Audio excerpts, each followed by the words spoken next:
आज बात करते हैं मुंशी प्रेमचंद की एक क्लासिक कहानी नई बीवी की। ये एक ऐसी कहानी है जो समाज, शादी और सबसे बढ़कर खुद को दिए जाने वाले धोखे की परतों को बहुत बारीकी से खुलती है। तो चलिए कहानी के सेंटर में चलते हैं। हमारे मुख्य किरदार हैं लाला डंगामल। अब ये एक ऐसे इंसान हैं जो अपनी ढलती उम्र की सच्चाई और अपनी जवानी की हसरतों के बीच कहीं फंस गए हैं।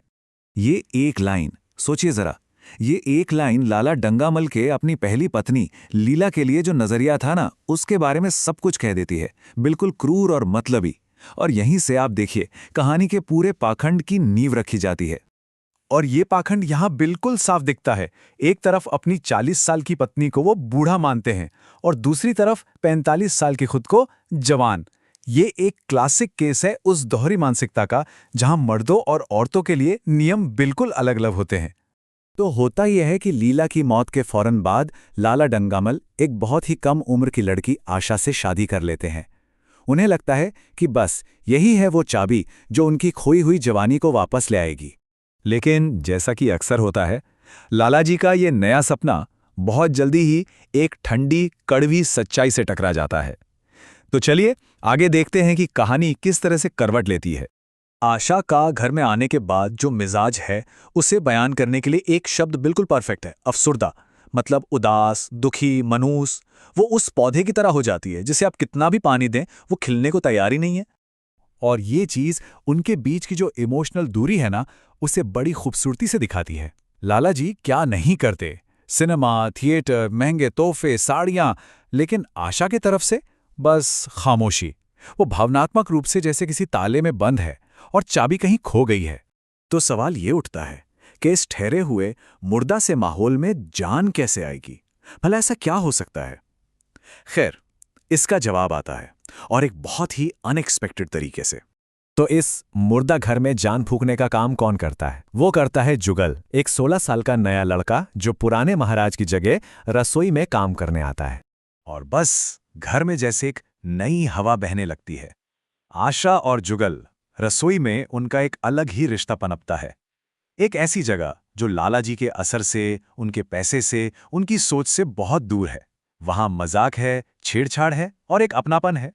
और इस तरह की छोटी छोटी मासूम सी लगने वाली बातों से, जैसे जब वो कहता है आप बैठी रहती हैं तो मेरी अकल ठिकाने रहती है, हमें एक ऐसे इमोशनल कनेक्शन की झलक मिलती है जिसे लाला डंगामल अपने सारे पैसे और ताकत से भी कभी हासिल नहीं कर पाए। अब कहानी का सबसे दिलचस्प मोड़ आता है। जैसे जैसे आशा में बदलाव आने लगता है, लाला जी वही देखते हैं जो वो देखना चाहते हैं। और बस यहीं से कहानी अपने व्यंग, अपनी आयरनी के क्लाइमैक्स पर पहुंचती है। अचानक से आशा में एक बदलाव आता है। वो खिल उठती है, खूबसूरत साड़ियां पहनने लगती है, गहनों से सजती है। उसके चेहरे पर एक अलग ही चमक आ जाती है, मतलब ठीक वैसी ही जैसी लाला जी ने हमेशा से उम्मीद की थी। तो लाला जी अपना दिमाग कैसे दौड़ाते हैं? वो देखते हैं कि आशा खुश है, चमक रही है, फिर वो सीने में एक नए दर्द की शिकायत भी करती है। तो लाला जी क्या नतीजा निकालते हैं? अरे वाह, मेरी जवानी लौटाने वाली दवाइयां तो काम कर गईं। ये सब मेरे ही पौरुष का नतीजा है। देखिए वो कैसे सारी कड़ियों को जोड़कर एक ऐसी कहानी बना लेते हैं जो पूरी तरह से गलत है, लेकिन उनके ईगो को बहुत तसल्ली देती है। और इस खुशफहमी में वो इतने डूब जाते हैं कि अपने दोस्तों में जाकर डींगे हाँकते हैं। और दोस्त जब उन पर तंज कसते हैं तो उन्हें लगता है कि वो उनकी मर्दानगी की तारीफ कर रहे हैं। मतलब 100% कॉन्फिडेंस अपनी ही बनाई हुई गलत कहानी पर। तो चलिए अब जरा एक कदम पीछे हटकर देखते हैं, प्रेमचंद इस कहानी के जरिए हमें समाज का कौन सा आईना दिखा रहे हैं। ये कहानी सिर्फ एक परिवार के बारे में नहीं है। ये एक तीखी टिप्पणी है समाज के पाखंड पर, उस घमंड पर जो बुढ़ापे में लोगों को घेर लेता है। ये बताती है कि भावनात्मक जुड़ाव ना तो खरीदा जा सकता है, ना ही जबरदस्ती पाया जा सकता है। ये शादी में औरतों को एक वस्तु की तरह देखने की सोच पर भी सवाल उठाती है।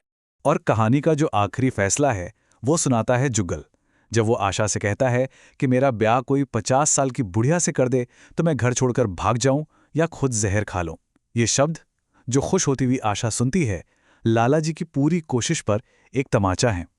एक ऐसी सच्चाई जिसे लाला जी खुद तो कभी नहीं समझ पाएंगे।